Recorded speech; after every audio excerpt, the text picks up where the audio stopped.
आज हम आपको एक फाख्ता और शहजादे की शादी का वाकया सुनाने वाले हैं। शहजादे की शादी फाख्ता परिंदे के साथ कर दी गई। उसके बाद क्या हुआ, आइए बिना वक्त खराब करते हुए शुरू करते हैं। लेकिन उससे पहले आप इस वीडियो को लाइक जरूर कर दें दोस्तों। किसी मुल्क में एक बादशाह था। उस बादशाह के पास अल्लाह का दिया सब कुछ था, मगर कोई चीज नहीं थी तो वह औलाद थी, यानी उसके कोई बच्चा नहीं था। बच्चा ना होने का गम बादशाह से ज्यादा बादशाह की बेगम को था। वह दिन रात रोया करती थी।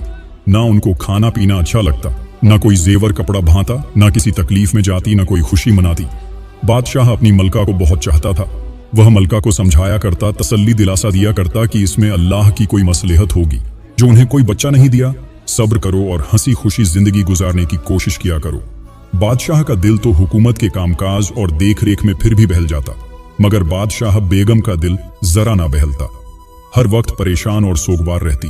बहुत से लोगों ने बादशाह को मशवरा दिया कि जहां पनाह दूसरी शादी कर ले, शायद वही मलका उनको तख्तो ताज का वारिस दे दे, मगर बादशाह उस पर तैयार ना होता। वह अपनी बेगम का दिल तोड़ना नहीं चाहता था। एक दिन क्या हुआ, बादशाह बेगम की कनीज खास यानी जो नौकरानी हर वक्त उनके साथ रहती थी, वह दौड़ती हुई आई और बोली, बादशाह बेगम, अल्लाह आपको सलामत रखे, आपका इकबाल बुलंद हो। मैंने सुना है अपनी हुकूमत में कहीं से कोई बहुत पहुंचे हुए दरवेश तशरीफ लाए हैं। वह जिसको दुआ देते हैं उसकी मुराद पूरी हो जाती है। अगर इजाजत हो तो उन दरवेश साहब को आपके हुजूर में लाया जाए। वह अल्लाह से आपके लिए औलाद मांगे और उनकी दुआ से हो सकता है अल्लाह आपकी गोद भर दे। बादशाह बेगम ने ठंडी सांस भरकर कहा, नहीं गुलबदन, हमारी मुराद पूरी नहीं होगी और हमारी गोद खाली रहेगी। हमारा यह तख्तो ताज गैरों में बांटा जाएगा और हमारा नाम लेवा कोई नहीं होगा। तुमको तो मालूम है हम कितने ही फकीरों और पीरों से दुआ के लिए कह चुके हैं। उसने कहा, फिर भी बादशाह बेगम एक बार और कोशिश कर ली जाए, शायद इस बार अल्लाह दिल की तमन्ना को पूरा कर दे। गुलबदन की बहुत खुशामद करने पर आखिर बादशाह बेगम उस दरवेश को बुलवाने पर तैयार हो गई। बादशाह को मालूम हुआ तो वह भी मलका का दिल रखने के लिए खुशी खुशी उन दरवेश साहब से मिलने के लिए राजी हो गया। उस रोज महल में बड़ी चहल पहल थी। दरवेश साहब को तशरीफ रखने के लिए तख्त बिछाया गया था। दरवेश साहब आए, बड़े नेक इंसान लग रहे थे चेहरे से, जैसे रोशनी फूट रही थी। तख्त पर बैठने के लिए कहा तो नहीं बैठे। बोले, हम फकीर लोग हैं, तख्त और कुर्सी नहीं जानते, जमीन हमारी बैठक है, और अपनी चादर जमीन पर बिछाकर बैठ गए और तस्बीह पढ़ने लगे। बादशाह और बादशाह बेगम उनके सामने हाजिर हुए। दरवेश कहने लगे, बादशाह बेगम, आपको औलाद का मजा जरूर मिलेगा, लेकिन अभी नहीं। कई साल गुजरने के बाद औलाद की खुशखबरी सुनकर बादशाह बेगम का चेहरा गुलाब के फूल की तरह खिल गया, मगर यह सुनकर कि औलाद का मजा कई साल बाद मिलेगा, वह उदास हो गई और उनकी खूबसूरत आंखों में आंसू आ गए। दरवेश साहब उनकी यह कैफियत देखकर तसल्ली देने वाले लहजे में बोले, सब्र का फल हमेशा मीठा होता है, आपको भी आपके सब्र का फल मिलेगा। मगर हमने कहा, कुछ साल के बाद हाँ, अगर आपका दिल हर वक्त उदास रहता है तो इसका इलाज यह है कि आप कोई ऐसा काम निकाले जिसकी वजह से आपका दिल बहला रहे, आपका ध्यान बटा रहे और आपको सोचने का मौका ही ना मिल सके। कुछ देर चुप रहकर वह फिर बोले, आप कोई बाग लगवाएं, बेहतरीन फूल उसमें हो, अपने सामने उसकी काट छांट कर आए। अल्लाह ने आपको सब कुछ दे रखा है, बाग को ज्यादा से ज्यादा खूबसूरत बनवाए, उसमें खूबसूरत तालाब बनवाए, फव्वारे लगवाए, तरह तरह के परिंदे मंगवाकर उसमें रखिए। देखिएगा फिर आपका दिल कितना खुश रहेगा। आप हर वक्त मसरूफ रहेंगी तो आपको कुछ सोचने का मौका नहीं मिलेगा। आपको अपनी इस महरूमी का एहसास भी नहीं सताएगा कि आपके कोई बच्चा नहीं है। बादशाह यह सुनकर उछल पड़ा, अरे वाह, क्या तरकीब बताई है आपने जनाब। हमारी बेगम को चाहिए कि आपके मशवरे पर अमल करें और अपने लिए खुशियां हासिल करें। बादशाह बेगम ने भी उस मशवरे को पसंद किया और दरवेश साहब का शुक्रिया अदा किया। दरवेश साहब कुछ देर के बाद वापस चले गए। बादशाह बेगम ने दूसरे ही दिन से बाग लगवाने का काम शुरू करा दिया। वह सचमुच बेहद मसरूफ हो गई। तलाश करके बेहतरीन पौधे मंगवाए गए। बहुत बड़ा बाग बनने लगा। हजारों कारीगर और मजदूर काम पर लगा दिए गए। 4-5 महीनों में बाग की 4 दीवारी बन गई। वह भी संगमरमर से खूबसूरत गेट लग गया। रेशमी घास लगवाई गई। खूबसूरत बाग तैयार हुआ। चारों तरफ फलों के पेड़ थे, अमरूद, अनार, सेब, केला, संतरा। खुश्क मेवों के पेड़ों में काजू, बादाम, अखरोट के पेड़ थे और भी मेवे जो उस मुल्क में खाए जाते थे। उन पेड़ों के साथ क्यारियों में तरह तरह के फूलों के पौधे लगे थे। लाल गुलाब, नीले, पीले, बादामी, सफेद, हजारों रंग के महकते हुए फूल थे। बाग के बीचों बीच बहुत खूबसूरत तालाब भी था, जिसमें रंग बिरंगी मछलियां, तैरती, तड़पती, फड़कती दिखाई देती थी और बेहतरीन सफेद हंसों का एक जोड़ा काय काय बोलता हुआ तैरता नजर आता था। इतना खूबसूरत बाग था कि बस देखते ही बनता था। बादशाह बेगम अपने इस हसीन बाग की खुद देखभाल करती थी और अपने सामने साफ सफाई कराती थी। रोज सुबह बादशाह और बादशाह बेगम बाग की सैर को निकल आते थे। टहलते टहलते थक जाते तो संगे मरमर से बने हौज के किनारे जाकर बैठ जाते और मछलियों का तमाशा देखकर मजा लेते। इस तरह सचमुच बादशाह बेगम अपना गम भूल गई, हर वक्त खुश रहने लगी। दिन गुजरते गए, फलों के पेड़ ऊंचे होते गए, फूलों के पौधे घने हो गए, उनमें तरह तरह के फूल आने लगे। फलों के पेड़ फलों से लदे तो उन पर परिंदे आने लगे। प्यारी प्यारी चिड़ियां, नीली पीली काली सफेद लाल, उनके चहक से बाग में और रौनक आ गई। लेकिन चिड़ियों ने उन पेड़ों पर घोंसले भी बनाना शुरू कर दिए। बाग की देखभाल करने वाले मुलाजिमों ने उन घोंसलों को उजाड़ना चाहा तो बादशाह बेगम ने सख्ती से मना कर दिया कि नहीं, कोई घोंसला हटना नहीं चाहिए। खबरदार, जो किसी ने हाथ लगाया, इन्हें घोंसले बनाकर बच्चे निकालने दो। अगर यह हटाए गए तो बाग की रौनक खत्म हो जाएगी। अब किसकी मजाल थी कि घोंसले में हाथ लगाता बादशाह बेगम अपने हाथ से अनाज के दाने बाग में बिखेरा करती। चिड़िया उन दानों को चोंच में दबाती और अपने बच्चों को जाकर खिलाती। बच्चों की नरम नरम छूचुओं से बाग गूंजा करता। इन हजारों चिड़ियों में फाख्ता के एक जोड़े ने भी एक ऊंचे घने पेड़ में घोंसला बनाया था।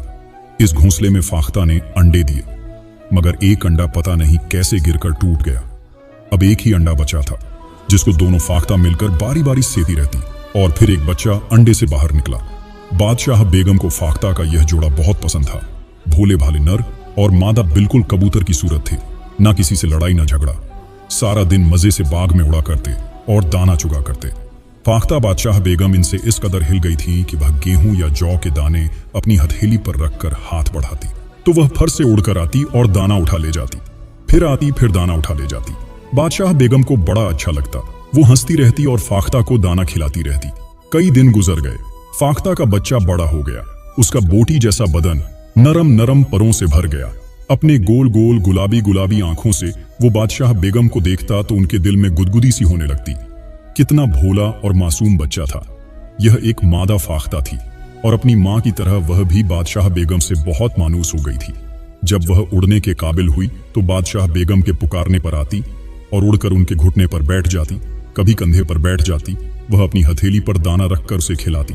इन दानों में किशमिश बादाम का चूरा, अखरोट का चूरा, ताल मखाने का चूरा और काजू के नन्हे नन्हे टुकड़े होते थे जो फाख्ता खाती थी। यह मेवा खाकर फाख्ता की बच्ची बहुत तंदुरुस्त, बहुत चिकनी और बहुत प्यारी निकल रही थी। बादशाह बेगम ने उसको फाख्ता शहजादी का नाम दिया था। वह उसको आवाज देती कि फाख्ता शहजादी और फाख्ता शहजादी। बाग में जहां कहीं भी होती उड़ती हुई उनके पास आ जाती। बादशाह भी इस फाख्ता शहजादी से बहुत प्यार करने लगा था, क्योंकि उसकी वजह से बादशाह बेगम बहुत खुश रहने लगी थी। अब वह किसी भी वक्त कोई बच्चा ना होने का गम नहीं मनाती थी। एक दिन उन्होंने कहा, बादशाह सलामत, मैं अपनी फाख्ता बेटी के लिए घुंघरूदार छल्ले बनवाना चाहती हूँ ताकि वह उड़े तो छन मन की आवाज से बाग में एक अनोखी सी चहल पहल होने लगे।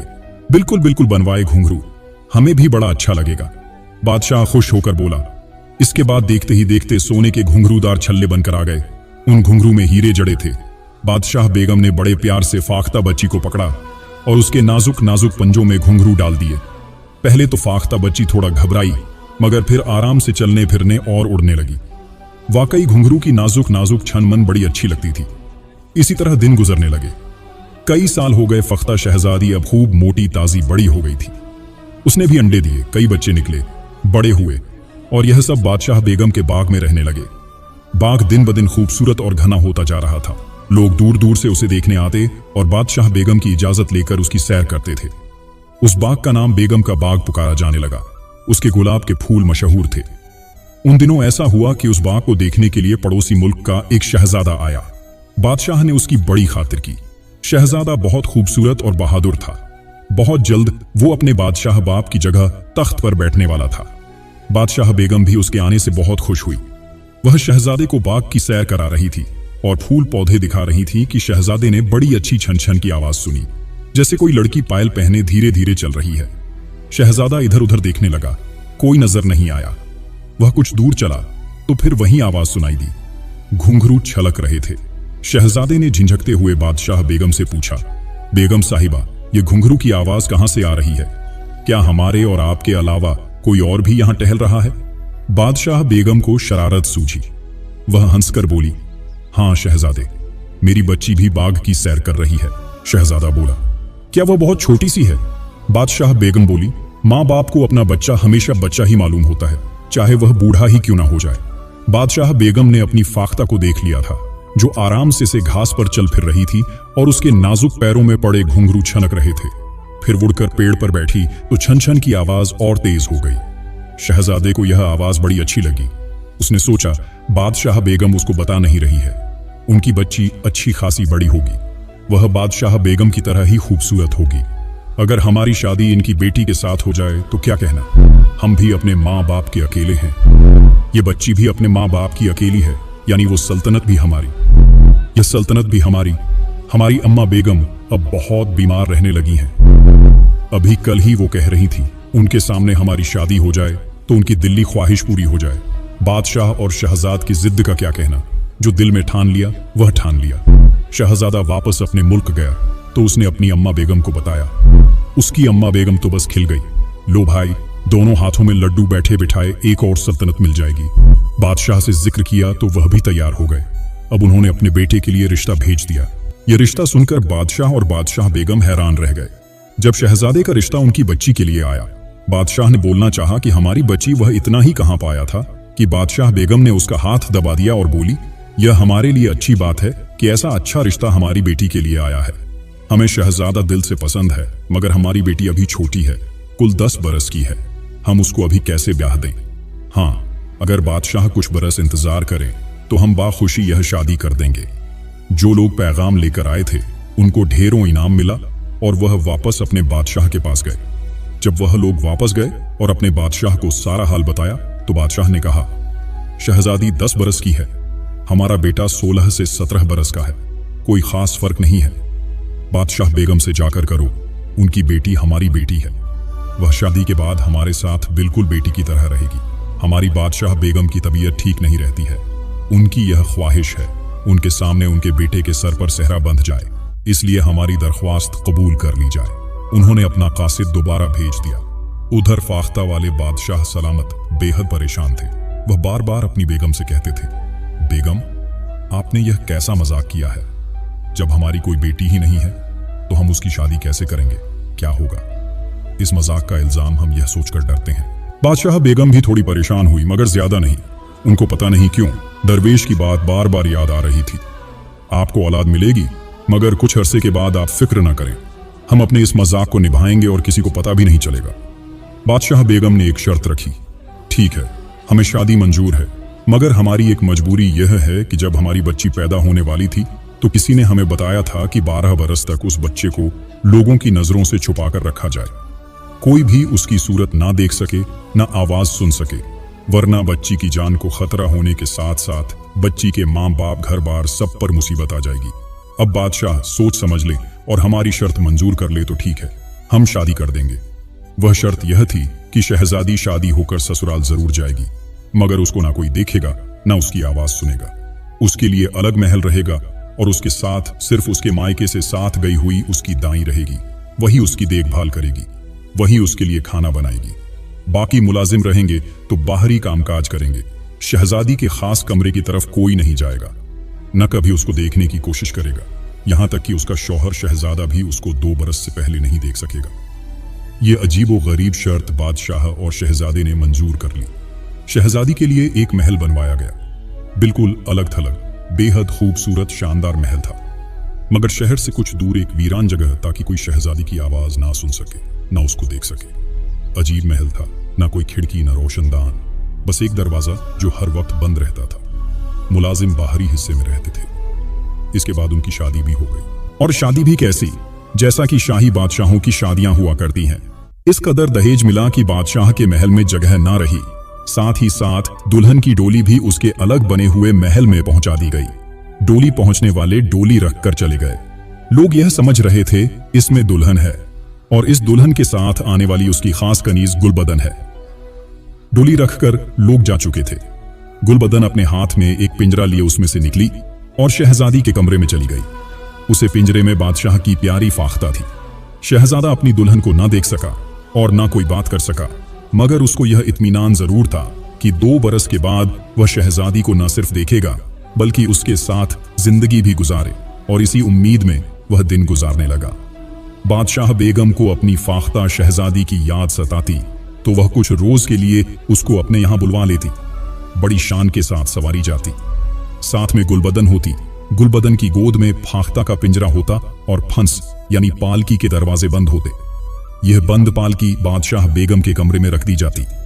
बादशाह बेगम बड़ी खुश थी। उनको भी बस यही उम्मीद खुश रखती थी कि एक दिन उनको फाख्ता शहजादी की जगह एक चांद सी बेटी मिल जाएगी। वह दरवेश की पेशे गोई पूरी होने का रास्ता देखा करती थी।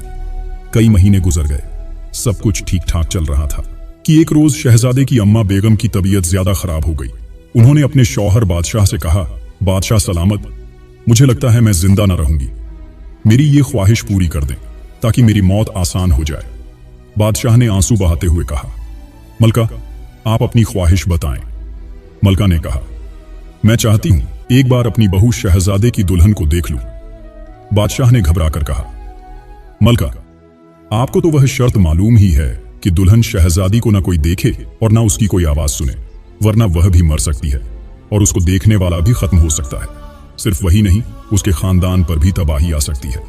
बीमार मलका ने कहा, मुझे मालूम है बादशाह सलामत, मगर क्या करूं, दिल नहीं मानता। यह हसरत लेकर दुनिया से जाऊंगी तो मेरी रूह को सुकून नहीं मिलेगा। बादशाह परेशान थे कि क्या करें। शहजादा भी कम परेशान नहीं था। एक तरफ वह शर्त और दूसरी तरफ मरती हुई मां की ख्वाहिश। वजीर आजम ने मशवरा दिया कि मेरे सुल्तान एक तरीका है जिससे मलका साहिबा की ख्वाहिश भी पूरी हो सकती है और शर्त भी नहीं टूटेगी। बादशाह ने बेचैनी से टहलते हुए कहा, वह तरीका क्या है वजीर आजम, बताओ, हम बहुत परेशान हैं। वजीर ने कहा, वह तरीका यह है, मलका आलिया को दुल्हन शहजादी के महल में ले जाया जाए। दुल्हन शहजादी न अपनी सूरत दिखाएं और ना आवाज सुनाए, बस कमरे के अंदर टहलने के अंदाज में चले फिरे। उनके पैरों में सुना है घुंघरूदार पायल रहती है। ये उनकी वालिदा ने बचपन से उनको पहना रखी है और इस पायल को हर साल उनकी सालगिरह के मौके पर कुछ सोना डालकर बढ़वाया जाता है। दुल्हन शहजादी कमरे के फर्श पर चलेगी तो उनकी पायल के घुंघरू छनक, यह खनक बाहर आएगी। मलका आलिया उस खनक को सुनेगी। उनको समझाया जाएगा कि इस खनक को सुनकर मुतमिन हो जाएं, उनकी बहू शहजादी उनके पास है और 2 बरस के बाद वह इस मुल्क पर उनकी जगह बादशाह बेगम बनकर राज्य करेगी। यह सुनकर बादशाह ने कहा, वाह वजीर आजम, तुमने तो मेरी परेशानी पलक झपकते में दूर कर दी। और फिर यही हुआ। मलका बेगम वजीर आजम की बात पर तैयार हो गई और फाख्ता शहजादी के महल में आई। बादशाह भी साथ थे, शहजादा भी साथ था। गुलबदन ने पिंजरा खोलकर फाख्ता को कमरे के फर्श पर छोड़ दिया और बाहर आ गई। फाख्ता बड़े आराम के साथ इधर उधर चलने फिरने और दौड़ने लगी। उसके पैरों में पड़े घुंघरू खनक रहे थे और इस आवाज को सुन सुनकर मलका खुश हो रही थी और कहने लगी, बस अब मुझे इत्मीनान हो गया। और वह अपने महल में वापस ले जाई गई और उसी रात उस बेचारी का इंतकाल हो गया। पूरा मुल्क सोग में डूब गया। शहजादे को भी मां की मौत का बहुत सदमा था। 6 माह तक सोग मनाया जाता रहा और जैसे ही सोग का माहौल खत्म हुआ, शहजादे के दिल में पता नहीं क्यों शहजादी को देखने और उससे मिलने की तमन्ना जाग उठी। मां के बाद वह बहुत उदास रहने लगा था। न शिकार खेलने में दिल लगता, न तलवारबाजी और घुड़सवारी अच्छी लगती। चुपचाप इधर उधर टहला घुमा करता। अभी 2 बरस पूरे नहीं हुए थे, मगर वह शर्त तोड़ने पर तुल गया था। क्या करता, दिल से मजबूर था। उसने अपने दोस्त वजीर आजम के बेटे से मशवरा किया। वह भी शहजादे की उम्र का था। दोनों साथ पले बड़े, खेले कूदे थे। उसने शहजादे को मशवरा दिया, एक दिन कमंद डालकर दीवार से नीचे महल में उतर जाइए और शहजादी साहिबा के कमरे में घुसकर उनको देख लीजिए। आखिर वह आपकी बेगम है, आपको हक है उन्हें देखने का, उनसे बात करने का। वजीर के बेटे ने आगे कहा, वह शर्त तो भूल जाइए। उसे शहजादी चूंकि अभी छोटी है, इसलिए आपकी सास मलका ने आपको बेवकूफ बनाया है। शहजादे की समझ में यह बात आ गई और एक दिन मौका निकालकर उसने वजीर के लड़के के साथ मिलकर शहजादी के महल की ऊंची दीवार पर कमंद डाल दी। वजीर ज्यादा नीचे खड़ा रहा। शहजादा दीवार पर कमंद के सहारे चढ़ा और महल के आंगन में उतर गया। उसका दिल धड़ धड़ कर रहा था, मगर हिम्मत करके वह आगे बढ़ा। शहजादी का कमरा सामने था। अंदर से छन छन की आवाज आ रही थी। शहजादे ने सोचा, जरूर शहजादी अंदर चल फिर रही है, और दरवाजे के करीब पहुंच गया। गुलबदन कह रही थी, आ जाओ, बड़ी देर से मेवा कटा रखा है, आके खा लो। तुम यहां आकर बहुत जिद्दी हो गई हो, कहना नहीं मानती, खाओगी पियोगी नहीं तो कमजोर हो जाओगी। और मलका आलिया के गुस्से का शिकार मैं बन जाऊंगी। शहजादा मुस्कुराने लगा। उसकी दुल्हन नखरे दिखा रही है। वह अभी खड़ा होकर अंदर की बातचीत सुनने की कोशिश कर ही रहा था कि गुलबदन ने यह कहकर दरवाजा खोल दिया। अच्छा देखो, बाहर ना निकलना, मैं अभी तुम्हारे लिए गेहूं का दलिया लेकर आती हूं। गुलबदन ने दरवाजा अचानक खोला था। शहजादा, जो अंदर झांकने की कोशिश कर रहा था और दरवाजे से लगा खड़ा था, दरवाजा खुलते ही धड़ाम से अंदर जा गिरा। इधर गुलबदन के मुंह से चीख निकली, उधर वह शहजादा चीखा और फख्ता शहजादी जो कमरे के फर्श पर दौड़ रही थी फड़फड़ाकर उड़ी और खुले दरवाजे से बाहर निकल गई। उसके पैरों में पड़े घुंघरू छन छन बज रहे थे। गुलबदन बदहवास हो गई थी। वह चिल्लाते हुए फाख्ता के पीछे दौड़ी। अरे मैं मर गई, हाय मैं लूट गई, अरे कहां जा रही है मलका, आलिया मुझे जिंदा नहीं छोड़ेगी। अपनी चोट भूलकर शहजादा भी हैरान परेशान दौड़ पड़ा। वह कुछ भी समझ नहीं पा रहा था। शहजादी कहां है? यह चिड़िया कैसी थी, कहां थी जो उड़कर निकली है? बाहर आकर उसने देखा एक बहुत खूबसूरत तंदुरुस्त चिकनी चिकनी फाख्ता महल की दीवार पर बैठी है। शहजादे ने घबराकर पूछा, शहजादी कहां है? गुलबदन को जैसे होश आ गया। उसने फटी फटी आंखों से शहजादे को देखा। अभी तक उसे बादशाह बेगम के जलाल का डर था, मगर अब फाख्ता शहजादी का राज खुल जाने के डर ने उसको हिलाकर रख दिया। फाख्ता फड़फड़ाकर उड़ी और पता नहीं किधर निकल गई। उसके घुंघरुओं की खनक कुछ देर तक सुनाई देने के बाद बंद हो गई। शहजादे ने गुलबदन की तरफ देखा। गुलबदन के दिमाग में एक बिजली सी कौंधी। अब भी वक्त गया नहीं था, सारा खेल उसके हाथ में ही था। उसने एक लंबी ऊंची चीख मारी और अपने बाल नोचती हुई पागलों की तरह चीखने और रोने लगी। शहजादे गजब कर दिया, आपने शर्त तोड़ दी। अभी 2 साल पूरे नहीं हुए थे कि शहजादी का पर्दा खोल दिया। अरे शहजादे साहब, ये फाख्ता जो अभी उड़कर गई है हमारी शहजादी थी क्या? शहजादी, शहजादा हैरत से बोला तो गुलबदन कहने लगी, हाँ हाँ शहजादी, दरवेश ने कहा था अगर 12 बरस पहले किसी की नजर शहजादी पर पड़ गई तो वह परिंदा बन जाएगी। हाय शहजादे, ये आपने क्या किया? मगर मैं तो उसको देख भी नहीं पाया। शहजादे ने बोलना चाहा, इतने में गुलबदन बोल पड़ी, अरे आपने नहीं देखा तो क्या हुआ, उसकी नजर तो पड़ गई आप पर। हाय, तभी वह एकदम फड़फड़ाकर उड़ी थी। उसने आपको देख लिया था।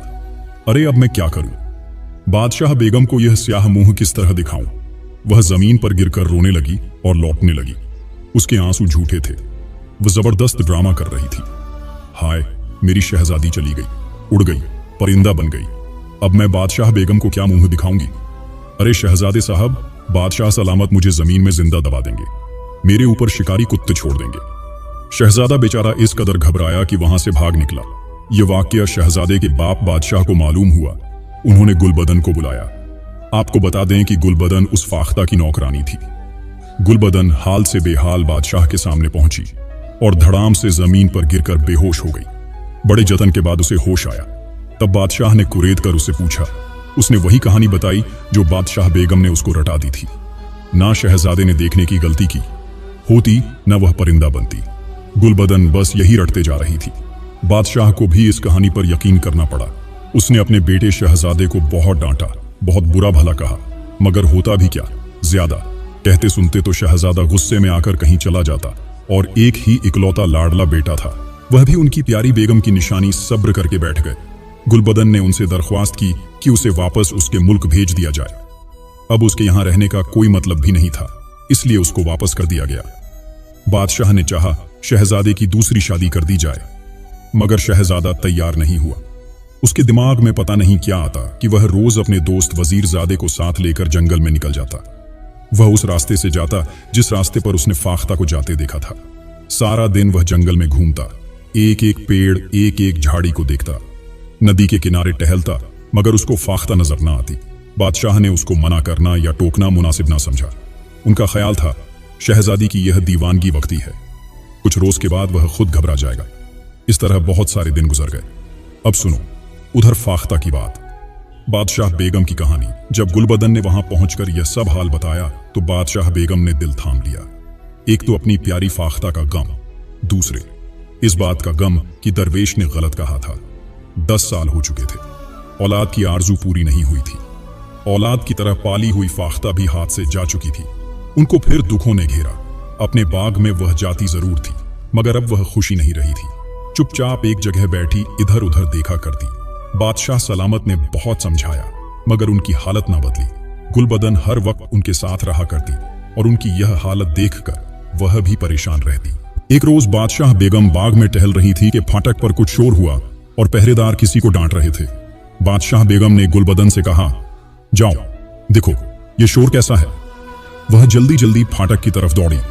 बादशाह बेगम आगे बढ़कर हौज के किनारे बैठ गई और खाली खाली नजरों से तैरती हुई रंग बिरंगी मछलियों को देखने लगी। अचानक उन्हें ऐसा लगा उनकी प्यारी फाख्ता कहीं आसपास चल रही है। घुंघरू छलक रहे थे।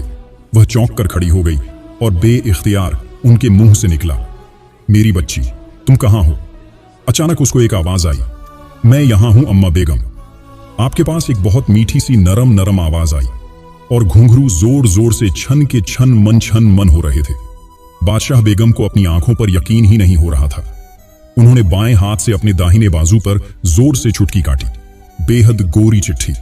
10 से 11 बरस की एक लड़की, जिसके गालों पर जैसे गुलाब खेल रहे थे, जिसकी आंखों में जैसे हीरे चमक रहे थे और जिसके लंबे लंबे स्याह बालों में जैसे सावन भादों की घटाएं झूम रही थीं। सुर्ख रंग के लिबास में यह उनके सामने खड़ी मुस्कुरा रही थी।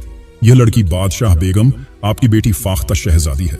गुलबदन ने हंसकर लड़की का हाथ पकड़ा और बादशाह बेगम की तरफ ले गई। ठीक 10 साल के बाद आपको औलाद का सुख मिल गया। बादशाह बेगम खुशी के मारे फूली नहीं समा रही थी। उन्होंने दोनों हाथ फैलाकर लड़की को अपने सीने से लगा लिया। लड़की के जिस्म से गुलाब के फूलों की महक आ रही थी और बाल जूही के फूलों की तरह खुशबुओं लुटा रहे थे। लड़की भी बड़ी मोहब्बत के साथ उनसे लिपट गई। माँ, मेरी माँ, वह बार बार कह रही थी और बादशाह बेगम का मुंह चूम रही थी। मैं आपकी फाख्ता हूं। आपने मुझे नहीं पहचाना, मगर मैंने आपको पहचान लिया है, मेरी बच्ची, मेरी शहजादी। बादशाह बेगम ने कहा, यह बता तू कैसे आई, किधर से आई। उसने कहा, लंबा किस्सा है, आराम से बैठिए। इतने में बादशाह सलामत भी तशरीफ लाए। वह हैरान भी थे और खुश तो इतने के मत पूछो। शहजादी ने बताया कि मैं अपने कमरे से बाहर निकली और दीवार पर बैठी तो शहजादे को अपनी तरफ आते देखकर घबरा गई। इसी घबराहट में उड़ती उड़ती शहर से निकलकर जंगल में पहुंच गई। एक ऊंचे पेड़ पर बैठकर मैंने सांस बराबर की, फिर अम्मा बेगम को याद करके रोने लगी। उस पेड़ के नीचे एक बुजुर्ग बैठे थे। मेरी आंखों से आंसू बारिश के कतरे की तरह उन पर गिरे तो उन्होंने सिर उठाकर मेरी तरफ देखा और पूछा, तुम क्यों रो रही हो। मैंने सिसक कर कहा, जनाब, मैं अपनी माँ बादशाह बेगम से बिछड़ गई हूं और अब उनसे मिलने की कोई उम्मीद भी नहीं है। इस जंगल में मेरा दिल घबरा रहा है। बताइए रो, नहीं तो क्या करूं। उन्होंने कहा, तुम बादशाह बेगम की बेटी हो ना। फिर उन बुजुर्ग ने मुझे नीचे बुलाया। मैं चली गई।